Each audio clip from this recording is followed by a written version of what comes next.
My name is Nina. I am the paid social media director at Open English. Open English is the leading online learning platform. 3.5 million students. Our mission is to improve their lives by learning English so they can either travel, get a better job, or move to their dream country. We're a very data-driven team. Every Friday, we would sit in meetings that were an hour long, and we would go through performance data. Something was getting lost between what we were analyzing and what was being executed. I think every industry, you feel the pressure of using AI more proactively than reactively. For example, we use ChatGPT, but it doesn't have any data from any other competitors.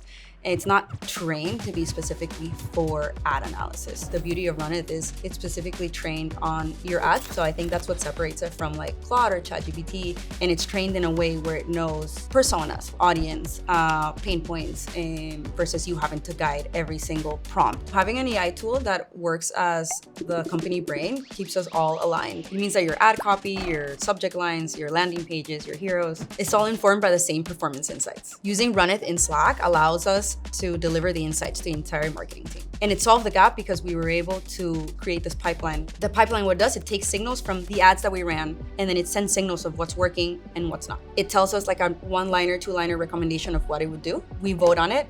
Yes, no, we need more context. We all confirm. It goes into the brief. So building the workflow through Slack just allowed everybody to interact with Runneth as if it was just another team member. Copy has the power and the authority to go in and say, no, give me a variation on this, or no, can you tweak the copy to that, or give me another brief. Anyone on our team can just ask Runneth. The email team has now been working on their own workflows to create subject lines out of winning hooks. And we just have that at our fingertips. Everything stays in one place. Everybody feels like an owner of it. And it also allowed them to have a stake in the ad analysis as well and not just be listeners. So our next goal with Runneth is to remove all the boring and operational work that doesn't allow us to focus our time into not only creating killer ads, but also how do we perform in a way that also builds our brand. So now we're really excited at this point because we want to just connect everything to it. We want to connect Google Drive, Claude, our brand guidelines, and just turn it into this giant monster that can help our entire marketing team.